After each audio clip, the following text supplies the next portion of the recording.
PCC ఉపాధ్యక్షులు constituency నుంచి పోటీ చేసినటువంటి సోదరుడు భద్రేష్ యాదవ్ గారు,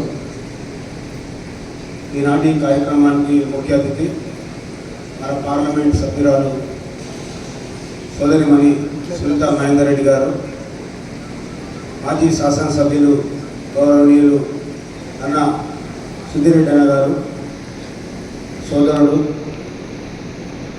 సీనియర్ నాయకులు దక్కా ప్రభాకర్ గారు, జిల్లా పరిషత్ చైర్మన్ శరత్ చంద్రారెడ్డి గారు, రాపూర్ రాములు గారు, బ్లాక్ అధ్యక్షులు వేణుగోపాల్ రెడ్డి గారు, వైస్ ఎంపీ శ్రీనివాస్ రెడ్డి గారు, మున్సిపల్ అధ్యక్షులు జైపాల్ రెడ్డి గారు, షామీర్పేట అధ్యక్షులు శంకర్ గౌడ్ గారు, ఎల్సిపల్లి అధ్యక్షులు నరసింహులు గారు, మరి వేదిక మీద ఉన్నటువంటి చాలామంది సోదరులు సోదరిమణులు, సీనియర్ నాయకులు, ఎంపీటీసీలు, కౌన్సిలర్లు, ముందర కూర్చున్నటువంటి నా కుటుంబ సభ్యులందరికీ కూడా నా హృదయపూర్వక నమస్కారం. మరి ముఖ్యంగా ఈ కార్యక్రమం మనం ఎందుకు తీసుకున్నామంటే, మనం ఎన్నికలకు పోయే ముందు ఇది సమాయత్త సభ, అంటే మనం ప్రజల యొక్క మీటింగ్ కాదు, ఇది ముఖ్య నాయకుల యొక్క మీటింగ్. రేపటి నుంచే వాడున మున్సిపల్ బస్తీలలో కానీ గ్రామాలలో ప్రచార సరళిని ఏ విధంగా కొనసాగించుకోవాలనే దానికి మనం ఏర్పాటు చేసుకున్నటువంటి సభ. మరి ఈ సభ ద్వారా మీ అందరికీ దిశానిర్దేశం చేసేది ఏంటంటే, మనము ప్రచారానికి వెళ్ళే ముందు మనం ఒక కమిటీని ఏర్పాటు చేసుకోవాలి. ఒక రాష్ట్ర పార్టీ ఇచ్చినటువంటి పిలుపు మనకు ముఖ్యంగా నియోజకవర్గ స్థాయిలో కాన్స్టిట్యున్సీ ఆల్మోస్ట్ అయిపోయింది. ఇవాళనే మన సోదరులకు, పత్రికా సోదరులకు రిలీజ్ చేయడం జరుగుతుంది.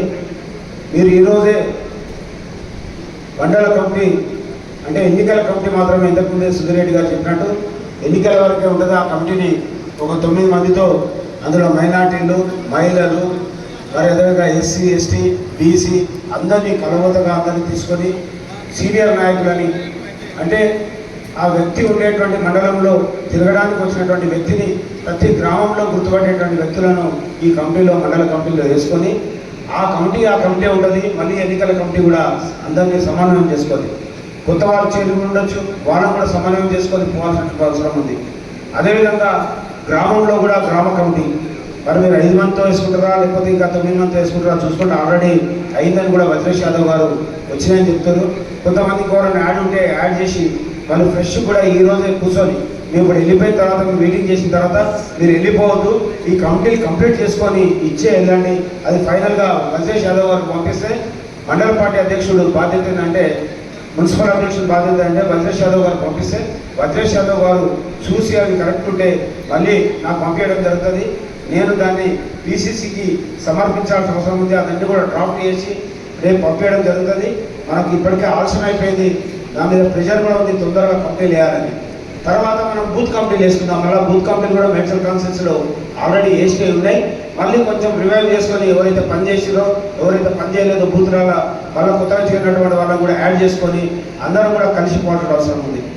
సరే, మనకు బాధ ఉంటుంది, మనము 10 సంవత్సరాలుగా కష్టపడ్డాం, బాధపడ్డాం, ఇబ్బందులు పడ్డాం, అన్ని రకాలుగా నష్టపోయినాం, మరి ఆర్థికంగా నష్టపోయినాం.